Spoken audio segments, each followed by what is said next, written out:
You know, as a host, been doing this 35 years. You shouldn't go to the intro music right when the guest says any something. So, I mean, welcome to River City Media. Missing links, music interrupt us, everything. I'm Randall Cunningham, the founder of River City Media. He's Phil Harris, the only one that's got any talent. And in the middle, Coach Tommy Helms.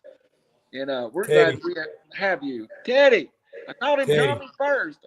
Yeah. Listen, he explained to me where I even got it from. The Cincinnati Red died this week, and his name's Tommy Helms. Yes, it and is. I'm new, so I'm stuck. I can't get out of it. So I'm going to have to call him Coach Helms. Yeah, when it gets in your head, it's there. It's there. Hey, Well, the problem is when it gets in his head, it rattles around. Yeah. I'm just happy to have somebody with some gray on here with me. I'm telling you. I'm telling you, too. Anyway, Anyway. It used to be real red. Oh, my God. Everybody, we've been joking around. I do want to ask Coach Helms one question before I go to him, because I know Coach Helms has had some different, let's call it career paths. What made you decide to this point here? Because I changed career paths at 58 years old. Yeah. What possessed you to do that? Because for me, it was real personal. I've always loved dealing with kids and working with kids. I coached my first T-ball team. I guess I was 15. After we'd finished our season, we developed a T-ball team down here. And so I've always loved coaching. And it just grew on me as I grew wider, and I wouldn't take nothing for the relationships and nothing for all the kids I hope I've helped through the years. And that's, you want to be a blessing, not a hindrance. So made a few socks in your day too, I understand. Made a ton of socks. Yeah. Well, if you're in Fort Payne, you made socks. That's right. Phil, he probably don't want to talk about socks. So why don't you take it over? Yeah, I'm sure we're far away from that now. Well, Yeah. Teddy, so, I've known you for a pretty good while, and we've never really talked much about your family. I know you got two sons, it's Bradley and Colby, and then you've got grandkids. Tell us a little bit about them, because I know they are very important in your life. Oh, yes, they are. Bradley is my oldest son. He has two boys, Kason and Kyler. They're 7 and 5. They're starting to like sports a little bit, and I'm hoping to be around a long time and watch them enjoy it. Colby is my youngest. He lives in Gadsden with his family. He has 3 now. Braxton is my oldest grandson. He's 12. Mason is my granddaughter, 8. And then they just had one that's turned 1, Scotty, and she's something else herself. Braxton and Mason, they go to Westbrook, and my other 2, Bradley's 2, goes to Sandrock. But Braxton, he loves golf, and so he's taken up golf pretty. This summer he'll be real busy playing golf in a golf league, so I'll be on the golf course watching him a good bit. That's not a bad thing. Well, that's the thing is, probably Collinsville's most fierce rival is Sandrock. So, Oh, yes. Does that kind of sort of twist it around a little? Yeah, it's just one of those situations that's happening right now. I don't know what'll happen in the future, but my grandkids are important to me wherever they're at. So I'll be supporting them wherever they end up. Yeah, it's like everybody else. Blood's thicker than water. Amen. Yeah, that's just the way it goes. Well, Coach, you had told me the story about this. Of course, back at one time, you were the Coosa Christian coach, I think, between 2008 and 2000, you were the head coach. At that time, how did you get into being a head coach when basically you was in another aspect of your life, but you were still coaching? I know at that time they kind of sort of hired a coach outside. You weren't necessarily a teacher. No, I had been an assistant coach with Coach Raymond Farmer and Coach Brett Ellis. The first year we joined the Alabama High School Athletic Association, I was defensive coordinator for Brett Ellis. I think we went 3-6 that first year, that's building the program. And then Coach Raymond Farmer was brought in. He was there 2 years, learned quite a bit from him. For whatever reason, it didn't work out, and they asked me to take the job, and I was there full time. This handled football, coached girls basketball, and I handled weight room. And we had some success early on. My first year there, we went 5-5 and made the playoffs for the first time in the school's history. We just had to run up against Gaston when they had DeMont Bias in the first round. And yeah, they ended up beating us pretty good. It was pretty close at halftime, but due to some turnovers, they got us. In the second year there, we went 9-1. Coach Willingham, of course, was at Appalachian, and he beat us. We ended up beating Raglan in victory, and Raglan ended up beating Appalachian. And so we had a three-way tie kind of, but he won it on the with all the ABCs in the rule book. And but we did get to play a home playoff game that year. We finished second. And but Mike Davis was the administrator, and Mike Aldridge was the assistant administrator and athletic director. And you won't find two better men than those guys. Yeah, definitely. So, and you and I talked about this. You felt like there was ways for Coosa Christian to be a solid football program at that time, but at Coosa Christian at that time, academics and faith were first, and they flat let you know that. Yes, they did. They if there was ever a problem, I got called into their office, and thankfully there wasn't, but one or two minor things that we had, teenagers being teenagers, and it got handled. But yes, your Christian life was at the forefront. Academics at Coosa was really tough. There are a lot of people got a lot of scholarships there. I remember one girl, she had probably 15, 20 scholarship offers, and she had 3 to the military academies. And I had 3 boys that played for me. They were all brothers, and they all were accepted at West Point. And not as football players, but as students. And I thought that was pretty special. And, Yeah, definitely so. I mean, in Coosa Christian, of course, it's a Christian school, Christian-based school, but, of course, and I think kind of the story that I kind of sort of want to get to, it seems like sometimes we get caught up a little bit too much in winning and losing, and sometimes we forget about what's important, and that's these kids and how they're developed and what they're going to be when they finish their playing days. Yes, and, if they keep score, we all want to win. If there's a scoreboard working, you want to be on that good side. But in the scheme of things, we know that hopefully in the future, we've done something and said something along the way that those kids can look back and say, Coach really helped me with this. Or, Coach took time to listen. Whether we had an answer or not, we sat there and we listened.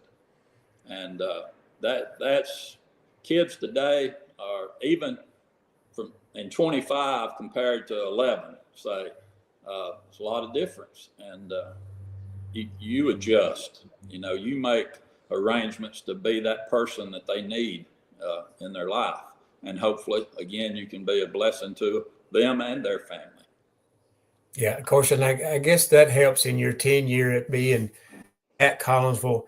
How did you link up with Ernie Willingham? Of course, Ernie's the head football coach, also actually the head baseball coach. You just have a big part in both of those staffs. How did you and Ernie hook up? Well, Ernie and I, we was in the same class here at Collinsville High, and we played ball on the same team from 8 years old through high school. Of course, he went to Northeast to play basketball. I went to Snead to play baseball. And then he went on to Shorter and played, and I had the opportunity to go to Jacksonville State and play. But again, there went another a job available. I went to another job instead of going on to Jacksonville. But Ernie and I have been good friends. His dad and my dad played independent baseball for years together, and they were really good. I've got some write-ups from back in their day. So, you know, we've always just been ball playing buddies, and we've got a good relationship. Coach Rat Chandler, that helps us in baseball, he played at Gadsden State. We all graduated together, and so he went to Gadsden State for baseball also. So we just love Collinsville and love the sports, and our community is, you know, special in my eyes. You know, and it's amazing how the community is, and then you've got the coaching staff like Ernie Willingham's been there a long time, and you've been there a while. Even John Tidmore, you know, that's the thing is in basketball, even at Collinsville, very few coaches, you know, you don't change coaches very often. You guys have been there a long time, and you have to love it and enjoy the kids, because I'm sure any one of you could retire at any time, but those kids keep you coming back. Yeah. And, you know, when I resigned from Coosa and I came back to Collinsville, I was with Coach Beckett. His last year here was my first year here with him. And, you know, he really did a good job. And, of course, Coach Tidmore with basketball, and he's offensive coordinator for the football team now since Coach Tanner Nelson went to Sylvania. And, you know, we just all try to work together and look for the betterment in the kids. You know, I mean, we want to win as bad as any community in this state, but we look out for the kids, and we want the kids to understand that, you know. Well, I know yesterday y'all made a trip down to Jacksonville to see y'all play Jacksonville baseball. Of course, that's a little nice to you being an Auburn fan, but still, you know, most of us around here, Jacksonville is probably our second favorite. Yeah. How was it for the kids? They enjoy that? Oh, they loved it. This is about the third or fourth year we've done this, taking them to a game the week of the playoffs. That's, you know, we'll take off and practice a little early one day and take them to Jacksonville. And, yeah, they were hog heaven. They were in the outfield during batting practice trying to shag home run balls. And everybody's sitting there eating a hot dog and drinking a Coke. You know, it's and it's a really good baseball game, you know. So our kids, our baseball program is in good hands with these kids that we've got. Take the coaches away from it. These kids are really great kids, and I think they want to win. I asked them Monday at practice. We did not play up to our abilities on Saturday in the county tournament, and I asked them. I said, "I know you all love to win, right?" And, "Oh yeah, we, you know." I said, "But how many of you hate to lose?" I said, "What are we going to do next time to make sure that losing is not an option, you know?" And we really had a good practice Monday and yesterday. And the day we hit and took infield, outfield, and we turned them loose because everything we've done since January, I mean, now it's time just to see if we can go further in the playoffs. Yeah, definitely so. Well, Coach, I'm guessing that kind of sort of leads me to this question. You know, baseball is one of those sports. It's hard to be there every night. It's a team sport, but also an individual sport. You've got to have everything kind of fall into place. Pitching's the most important probably, but you can have an off night hitting. So it's one of those sports where a lot of times you don't know what you're going to get. That's true. We talk about our pitching, and you know, Gavin Lang and Zach Clanton are two of the best around. Gavin being a sophomore and Zach's a senior. But, you know, I'll just give you some stats here for a couple of those pitchers. Gavin is 4-2. He's through 33 and a third inning with 65 strikeouts. and a 1.47 ERA.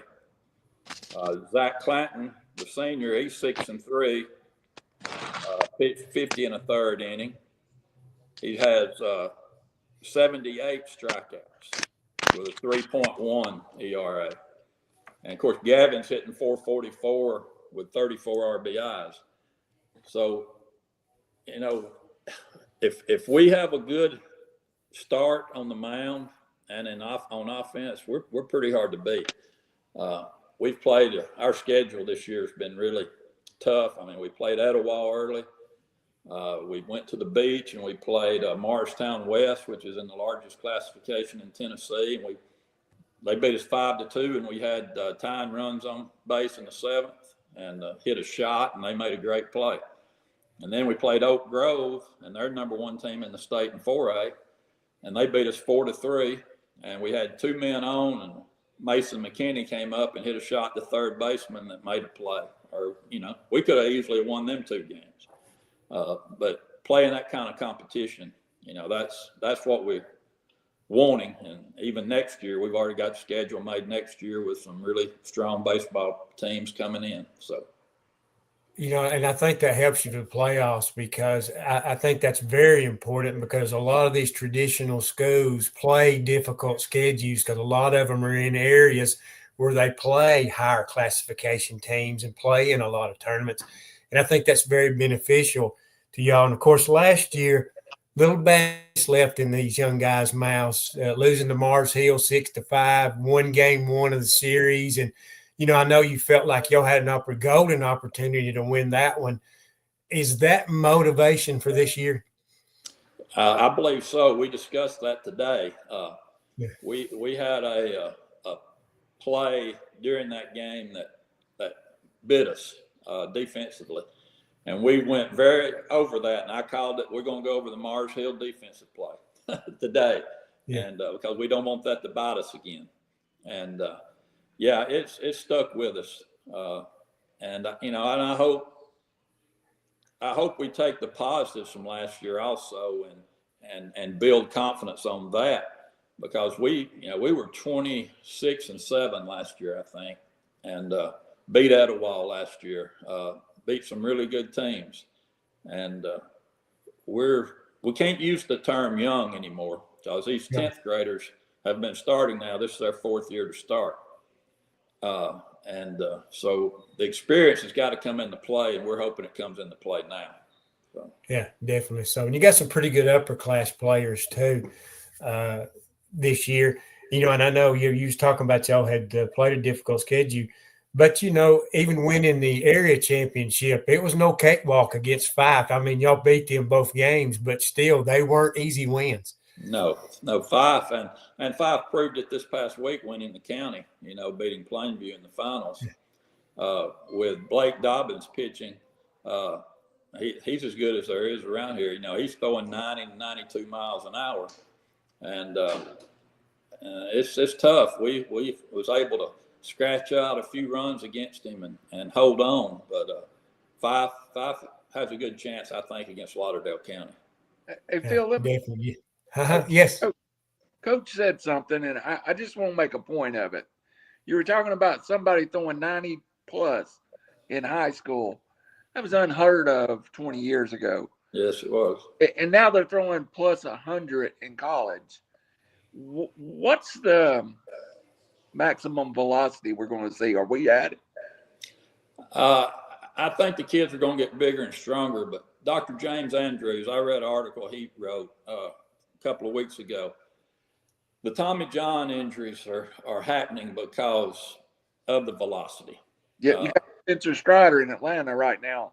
Yeah, trying to build his career back off of Tommy John's. Right, and you know, we had a player, Jamison Coker, for us last year. He tore his, and he didn't have surgery till after the season, and he couldn't play defense. He just DH'd for us, and it's affected him. And he's thrown some this year, but you know, it's not the same for him. But you know, I think Dr. Andrews said the ligament there does not mature until they're 26 years old, and I do believe we talk velocity too much. because I don't want to see a kid's career, because if a kid loves baseball and the kid can play it, he can have a long career. But when we keep talking, let's get faster, let's throw harder, but are we doing them justice? I don't, the doctors don't seem to think so. And years ago, it was don't throw a breaking ball until your arm matures. And now I think the breaking balls almost saved the game by taking some tear off or some wear off a pitcher's arms. I know I'm a Tennessee graduate. We got a kid up there throwing 2 years ago, throwing 104 after Tommy John. Yeah, he was crazy. At Tommy John and then threw 104. Yeah, it's almost to the level of dangerous. I agree with you right now. Yeah, need to figure out a way to get a little speed out of the game, maybe. Well, if you study Greg Maddux, when he was started out in his minor league career, he was throwing 94 to 96. And he said, if I want to become a pitcher, I'm going to go back to 85, 86 and hit my locations. And sure enough, he hit locations. He probably hit some locations umpire just gave him, because he might be a ball off the plate, but he was so consistent, the umpires was going to call it for him. Now back in 78, 79, when we were playing high school baseball, Tommy Gregory from Valley Head, he brought it 92. He was about as good as there was in North Alabama at that time, and he went on and played. And he came down to Collinsville and played with us in the summer, and I had to catch him. We played Fort Payne and Babe Ruth, senior Babe Ruth, and Rat was hurt, so I was catching, and we beat Fort Payne 1-0. And I kid you not, the palm of my hand was very swollen at the end of the game. But he brought heat now. It's just not pitching. You got people throwing plus 100 from shortstop too. Yeah. De La Cruz from Cincinnati. I think he threw it across last year. He was about 106, 108 across from shortstop to first base. He's a freak. Come problem. Phil, I'm sorry. Coach just brought up something. I had a conversation about this with a dad of a highly recruited young baseball player who's a junior, and 2 nights ago he hit off of a kid throwing 95 plus. Yeah. Yep. It's amazing to see that. We'll face one this week. He's 88, and that's bringing pretty good heat at 88. Yeah. Well, tell me this, Teddy. Would you rather see a fastball pitch, or your guys, as far as how they play, would you rather see a fastball pitcher or a junk pitcher? I think our guys hit the fastball a little better. Yeah. Because what's happened to the spitball? Gaylord Perry. Yeah. What about Nuts? Bill Necro? Yeah. Well, Coach, talking about this year's team, you kind of sort of went through, played in the tougher tournaments and get a better competition, and you feel like your team is a lot better in the long run for that. Talk about some of these guys that contributed this year, what they have done to help this team individually, because if any of the guys are listening, they like to hear their names. And they deserve hearing their names. Yeah. Done spoke about Gavin and Zach. Jeremiah Killian, he's a sophomore catcher for us. He's hitting .412. He's had 27 RBIs. He's throughout the second half of the season. He's probably threw out 6 or 7 base stealers. He's really coming on. And if you want to get to the next level, be a catcher that can throw out base stealers. And Amen to that. Mason McAteer, which is Coach Willingham's grandson, he's our quarterback on the football team. He's hitting .395 with 18 RBIs, and he scored 31 runs. And him and Gavin Lang, they're really our 2 base stealers also. They've got really good speed. Jake Middlebrooks, he's our first baseman. He's hitting .338. He's got 32 ribbies, and he's hit 5 home runs. And then Silas Adams, our left fielder, He's hitting 323 with 12 RBIs, and he scored 22 runs.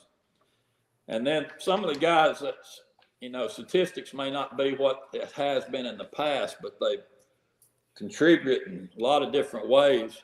Excuse me, Jamison Coker, he's our center fielder, and he's that quiet leader. He loves this game, and he gives you 110% every pitch, offensively or defensively. He's wanting to excel. A couple of other seniors that have really done a good job in their roles as DH, as Sean Stewart and Justin Pruitt. They both came up with some big hits. Let's see, trying to think of Will Edmondson. I mentioned him, I think, earlier. Will's our third baseman and also pitcher. He signed with Shorter before the season. Baseball is his one true love, and he's a solid hitter. He's a solid defensive player, and not bad pitching. We just get on to him. He'll get an 0-2 count on somebody, and he may try to throw a changeup and hit him. And that just blows us up, because 0-2 and you hit a batter, and he just ducks his head and shakes it for us. But he has had some good games. He really pitched well a couple of weeks ago for us, and against Sylvania, I believe it was. But we've got a lot of young players too that dress with the varsity, and we lose the seniors. We hate to lose them, but they know that it's in good hands with these guys coming up behind them. Well, Coach, I want to ask you this: coaching baseball and football both, what keeps you coming back day after day, practice after practice, game after game, year after year? The competitiveness. Yeah. I watch them take batting practice, and I'll be 65 in December, and I'm thinking I'm gonna get a helmet on, and I'm gonna show them what hitting the base. It's still, even though I'm over the hill, but it still just burns in you to compete, and I want to make sure these kids are competitors in life, because we all know what this life holds once you get out of school, high school, college, or whatever. So, yeah, definitely. Hey, I understand that. Well, let's talk a little bit about your opponent coming up. Of course, the Rogers Pirates. I've never heard of them a whole lot in baseball. They're not a everyday name team that you hear about. Do you know very much about them? We know that they've played really good the last 2 or 3 games. They've got some losses against people they probably shouldn't have lost to also, and they've got some big wins. They beat Mars Hill Monday or Tuesday 9-0, and their number 2 pitcher pitched a no-hitter against Mars Hill. I don't know if that could happen again or not, but it happened that one time. And I talked with Haleyville's coach, and Haleyville beat them pretty good. And they have a pitcher, I think it's Bo Mitchell. He's their best player. I think his daddy's the basketball coach at Rogers. And they've all said he can beat you himself, pitching or hitting. You don't want to pitch to him with people on base if it's a close game. And so, we're taking that and thinking a lot about that, because I don't know that they've seen pitchers like Gavin and Zach either. And but we'll find out, And Coach Garrett, that was at Collinsville, for the 1 year, the head football coach that 1 year, and the COVID year, that's where he's at. I think he's coming back to visit us. But that Rogers is his home school. Oh, so yeah, that'll be, that'll be good to see him come back over. At least he'll be familiar with the area. But I want to ask you this. I mean, to make a deep run in the playoffs, and we talked to Coach Barbie about this too, you've got to have a good number 1, number 2 starter, and your number 3 needs to be pretty good also. If you're going to make a run, those guys, the pitching part is important. Hitting comes and goes, but pitching and defense are very, very important.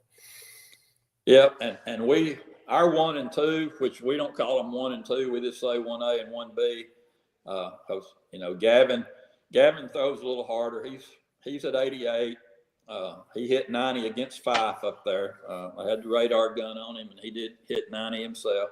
And Zach's 84, 86, 87 with a great breaking ball. Our number 3 is pretty much by committee. It's Jamison Coker, Will Edmondson, and Mason McAteer. And I didn't mention the 8th grader, Brantley Daughtery. He's a lefty that's came in some big games in between Gavin and another one. And he's really came on, and he keeps the ball low. He's had a number of strikeouts in the limited number of innings he's pitched. But now he's going to be somebody to pay attention to in the years to come. Coach, go ahead, Coach. No, we feel good about our pitching staff. I mean, that's one thing. Do you have to address your hitters as you make a deeper run in the playoffs to adjust their hitting pattern? Or, and I'm not looking for inside information. To me, I played baseball in high school, and I had a coach that would always tell us, once we got to the region level, you got to be patient, slow down, look for something, because when you're out playing Taft Correctional Center, you're going to get something to hit. Yeah. But if you're playing one of the Ricketts brothers up at Saudi Daisy, you might get one pitch and it's bat. Is that something you have to address with the team as you move deeper? Yeah, when we get through the lineup that first time, and we talk and we ask each player what they're seeing, and then we make an adjustment if we have to. My big thing, and they get tired of hearing me, is I'm okay with you hitting the first pitch if it's in your window of the pitch that you like to hit. The games that we've struggled offensively is we're swinging at things that's outside of of what we can really drive. When we win against some of these really good teams, we're hitting the pitch that we can handle. And so we talk a lot about what pitch can I really drive. I'm not talking about a home run. I'm talking about just getting it in the gap, getting them line drives, extra base hits and stuff. We talk about that after every at bat, every day at practice. Why are you swinging at this, guys? Let's go middle away. I love seeing us hit middle away. Quit trying to pull everything and go with the pitch away. And we've had some to do that really well lately. And, they drive in runs, they get extra base hits. And I hope it gets real contagious this weekend. I had a coach, I think we dropped Phil for a second. You still there, Phil? I had a coach tell me this past weekend that he had a young man that loved to hit high fastballs, lived off of it, said it was against everything he's ever been taught. Mm-hmm. Do you find kids that just that window's in a different place than it is? Oh, yeah. This kid's a high-level recruit, and he lives off of finding high fastballs. So he's got quick hands, then, because a lot of times you cannot catch up with that high. It looks like a big beach ball, but you cannot catch up with it a lot of times. And we've got some like that. But the Middlebrooks kid, he loves a high fastball. He's hit 5 home runs this year. When he hits a home run, I mean, it's not 310 foot. It's 360, 380. I mean, he crushes it. But I would love for him just to look for a pitch about belly high instead of above the letters, And yeah, well, Jackson's a very, like I said, a very high-level baseball player. Is probably going to play on the roster next year. That's great. He also made the same statement that you just made, and while Phil's coming back on, he said college baseball, it was all about the home run. In high school, it's all about the power alleys. Is that a thing that you look at? You said it yourself. You've got to live off of that double, triple, that area in high school baseball. And that's why we talk so much middle away, because the barrel of the bat for the sweet spot's at. If they want to throw away from you, then let the bat do its job. You let your eyes and hands take the bat to the location that can get it in that right center field gap or left center if you're a left-handed hitter. And them's doubles, and we can do a lot of scoring if we can do that. I know I'm picking your brain a little bit, and we don't want to get into your personal philosophy about baseball, but while we're still waiting on Phil, you talked about your center fielder, and you've talked about your catcher. How important is it to be good up the middle in baseball? Oh, it's huge because a few double plays has got us out of some troubles this year with our short and second. And then, of course, Jeremiah, he's thrown out a couple of runners that were really fast, that had good base running skills. And so your middle's got to be sound and, soft hands, good exchanges. Do your job. Yeah, absolutely. I also want to ask you one other thing. We evidently dropped Phil. There he is. But while Phil's coming back on, I want to ask you one more thing about playing in the playoffs. And this is more about mindset of the playoffs. As a coach, what do you each? I know when you're at hitting, one guy's at first, somebody's at third, and you do that when you're on the field, it's one person in charge of setting the defense. Yeah, well, Coach Chandler and myself and Ernie, Coach Willingham, we'll all have input. I'm usually the loudest, so I will yell the instructions. Of course, for the bunt situations and all, I make those calls. And, we've ran our bunt defense well at times and not so well other times. But yeah, we have to watch a couple of our outfielders because sometimes they like to get way too deep. And so we'll have to pull them in. And I didn't mention one outfielder a while ago that's our starting right fielder. He's a freshman, Colton Pettis. And he's done a solid job for us this year. The youth has came and play a couple of times, but overall he's played really well. Well, I'm going to throw it back to the third baseman here because when we played softball, I played first and he played the other corner, and they'd always say, hit it to the big, tall, fat kid at first. I hear you. I hear you. He played the hot corner. Oh, Phil had a little glove. I just there to look good. So I hear you. Mr. Harris, take us back off. Hey, can y'all hear me? I lost internet, so I'm on the phone. My playing days, baseball, I played third base, and softball, it wasn't much fun playing third base. So I kind of sort of made my way out to the outfield, but during my days, I played third. Well, Coach, of course, I missed a couple of things. I don't know what Randy really asked, but something I wanted to ask, and I've kind of followed him because I've kind of gotten to know Ernie when I was working down at Collinsville. And Mason McAteer, do you think his future is in football or baseball? I think baseball. Coach Willingham may think football. But Mason had such a good eye hitting the ball, and he plays shortstop for us, of course, and he can pitch. But he's smooth when he's clicking on at bat. His bat is quick, and last year he hit right at 500 for the season. And I think off this team, and I won't use any other names, but I think there's 4 or 5 this year and years coming that can play at a high level. And I think they'll have opportunity if they continue to work at it. Well, of course, too, though, Teddy, that over the year with Coach Helms, over the years, Collinsville's always been a solid baseball program year in, year out.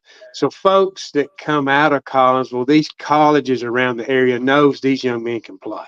Yeah, and things is too, most of them play in the summer, play travel ball. Gavin Lang, he plays with Excel, and they play all over the country. And Mason has played with that group, and then a group that's very comparable to them. Some of our younger guys play different places. And so they're working at it. They're working to be the best baseball player they can be because, some of them really have that desire to play at the next level. And yeah. I wish them all the best because I can go to Jacksonville State and sit and watch baseball any day of the week. I went Sunday and watched them play Dallas Baptist, so it doesn't bother me. It's not hard to find those that's going to be next level if you watch them move, Coach. You said that earlier. Just to watch them move, you can tell. That's right. Their eyes and hands are so smooth together. Their feet, the footwork's great. We've got talent. We did on our shirt this year, we put on the back production greater than potential because in years past we've talked about potential. We've got, and I was sick of hearing potential because it's time that we produce. And so that's the mindset we've had pretty much this year. And we're hoping that we start producing this Friday, and make a run at this. Because if we can win, the next week it'd be a barn burner, have the winner of Piedmont and Gordo.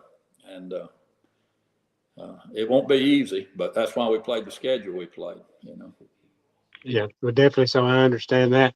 Well, Teddy, I guess in a sense too, I guess you've watched these young men mature, and a lot of times a team, especially when you've got a lot of youth, are more coach driven than player driven. So I'm going to assume you're starting to see this team be more player driven. Yes, and that's what we've been preaching all season.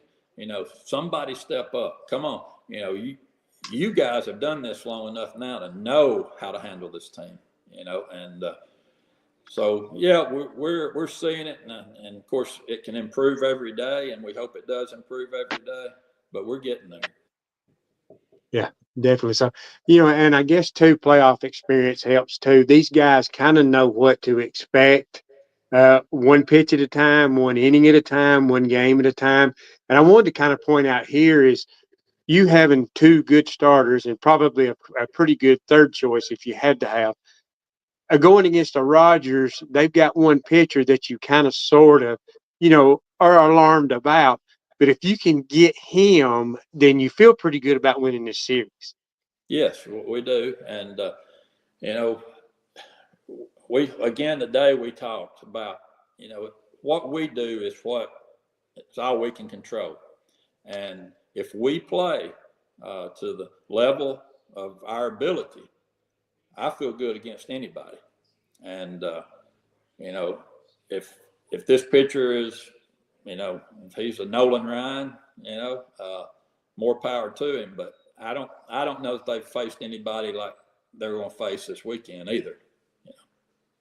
I've seen Lauderdale County play. They were at Albertville early March when we was all out there. They had the 16 best teams in the state, 1A through 3A there. I watched them. They're good. I mean, and I've seen Gordo play, and they're good. But we're good, and that's what we're banking on, and that we'll play to our abilities. Well, Coach, I want to ask you this. Of course, we know how the big emphasis around in North Alabama has mostly for years been football. That's been number one. But then all of a sudden basketball comes up, and now girls and boys basketball, very competitive. They can compete with anybody in the state.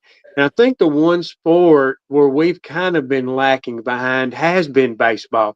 But I think over the last several years, it has really improved. And some of that is playing competition from way off, but also there's a lot more emphasis on baseball than there used to be.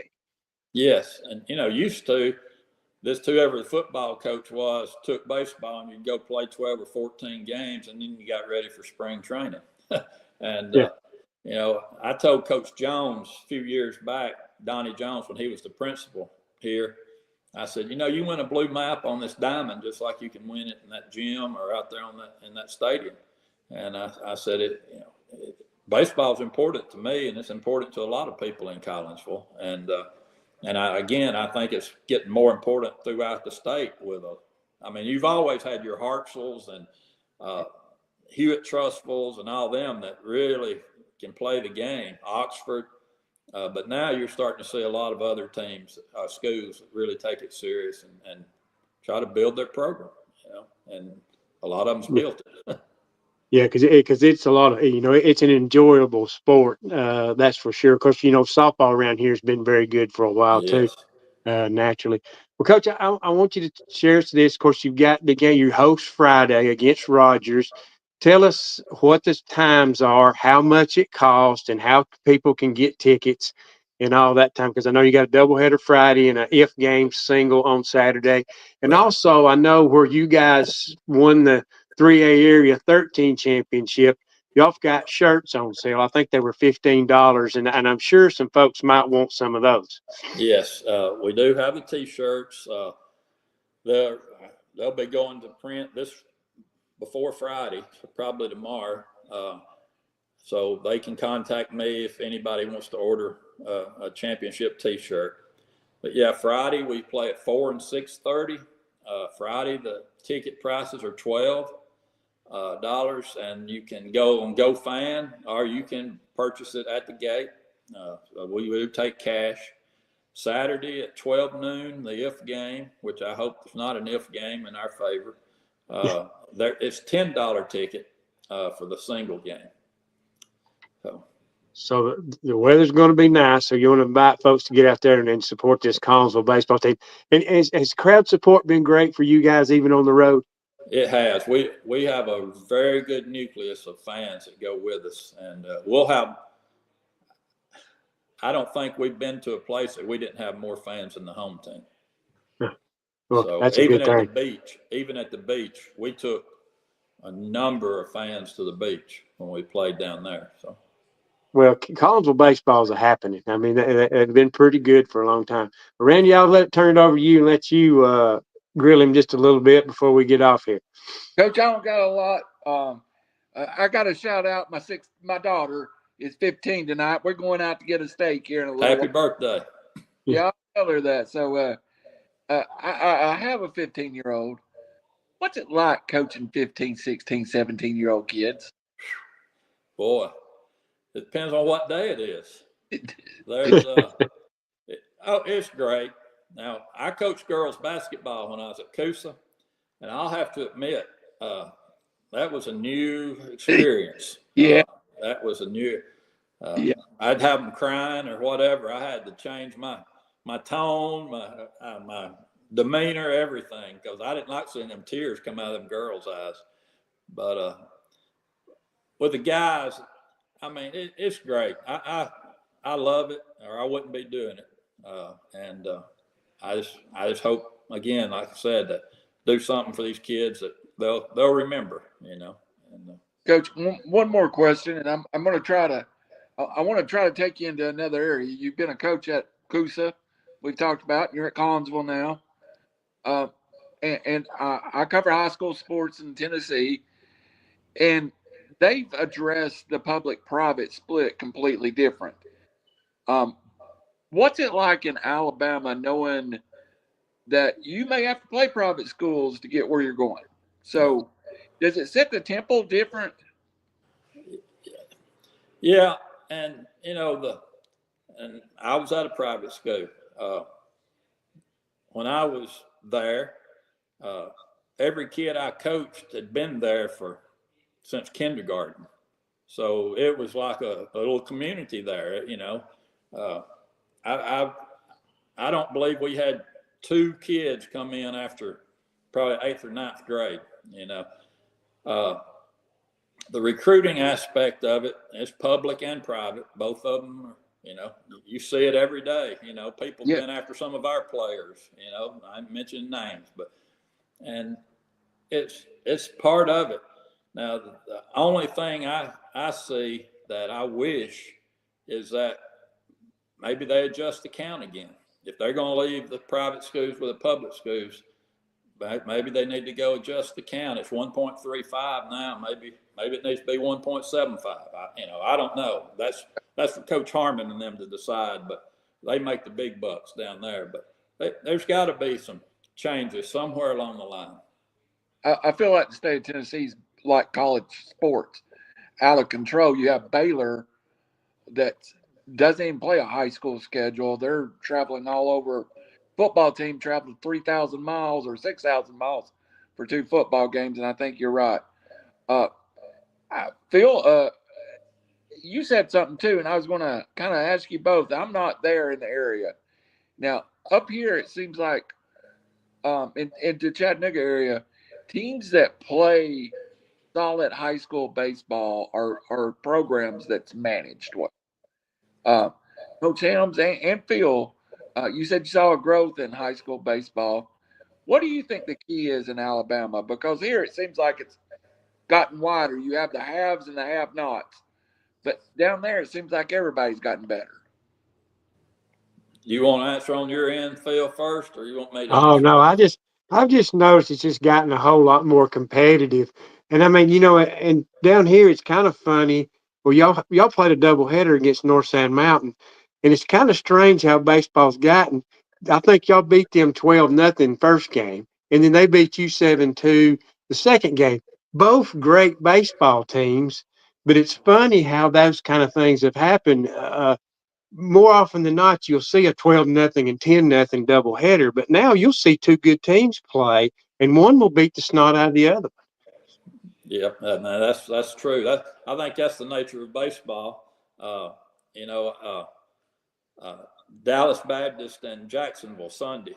Dallas Baptist swept them all 3 games, Friday, Saturday, and Sunday. Sunday it was a 12-1 7-inning game. All right, last night Auburn and Jacksonville State was a 4-3 game. Auburn's ranked 8th in the country. So I mean it's just there's so much that goes into baseball. Pitching matchups, offense, of course. That pitcher have something the other pitcher didn't have. Causing more problems for you to hit. But baseball, I think, is again in this area has become better managed because people realize kids love it, and state championships and blue maps here in Alabama are important in any sport. Yeah. So. Yeah. Baseball, Dallas Baptist can be significant. Yes. Where, they couldn't be in college football or even right. basketball. So, Coach, I appreciate your time and good luck this weekend. If you need a 58-year-old backup catcher that catches good bullpens, don't come on down. Because I don't down on a stool anymore. So, hey, I do got a couple of questions for you, Coach, before you get out of here. Number one, I want to know, what do you guys do to kind of sort of keep that, team camaraderie off the field? What are some of the things y'all kind of try to do to stay together? Of course, the kids are really good friends. I'll say that straight up. I mean, they cut up with each other and grab butt with each other. I mean, they're just a bunch of good kids that really care for one another. But, we go to the beach together. We've went to Jacksonville State. We have Coach Willingham. We'll all go to his house. He's got a pool. When this weather gets warm, we'll all go up there and we'll cook out. And this is football, baseball, whatever. And, we just try to stay together. They know that their coaches care for them. I think any of them would come if they needed to talk to a coach instead of talking to a mom or dad, which I would tell them to go talk to their mom or dad. But sometimes there's issues that they need, and I think they would get good advice from us. I think their parents would be pleased with us. But caring about them and wanting what's best for them is the main thing. And I think they know that. They can feel that. Yeah, my hat's off to Ernie Willingham. One good thing I'll say about him, it don't matter if the kids are playing jacks, he's there to support them. Yep. And that's a good thing because he genuinely cares about these kids. But tell you one other thing, when you're away from baseball, football, what's something you do to kind of sort of unwind, get away? What do you enjoy doing? Well, if my grandkids have got something, I'll be there with my grandkids. But now I love live music, and I will go set and listen to somebody I know play music, and there's a group down here in Collinsville. I give them a plug called Still Kicking, and it's Ronnie Osborne and Heath Osborne and Ronnie Ross and I forget the keyboard's name player, but they play Southern rock and country music, and I'll go sit and listen to them at Mater's and Fort Payne or wherever they might be, and just relax. That's my relaxing. And but if like I said, if my grandkids are doing something, I'll be there. Yeah, I think you're kind of like the way I am. I love going to concerts, love this music. I think Rusty Jakeaway's that way. He goes to concerts constantly. I see sometimes you do. I love going to them. I think music is a huge part, probably a big, huge part for you. It is. It is. It's relaxing, and that's all I do is sleep and do a little work and ball. And so sometimes I like to get out and listen to a group. I went to the Eagles concert a couple of years ago in Birmingham, and man, that was a great night. I've been to Albertville to some concerts. I'm like you, music's big, and yeah, definitely so. Well, Coach, we appreciate you coming on. I've enjoyed spending a little time with you. Of course, we've kind of sort of run into each other every once in a while. That's a good thing. But I'm always, Collins was one of my favorite places when I was delivering down there and get to know, because I know Coach Tidmore, Coach Willingham, some of my favorite people. But we enjoyed having you on, and we'd like to see you come back, especially see if we can get Ernie to come on. Then you bring that blue trophy home. We got to get you both on. Yeah, we'll work that out. My fingers are crossed that it's going to happen soon. So. Hey, all right, we appreciate you. Thank y'all for having me. Thank you, Coach. And there's a saying that I always say when we close out these podcasts: good kids grow up at the ballpark. Take your kids to play a sport. That's right. Good night. God bless, and we'll catch you on the road.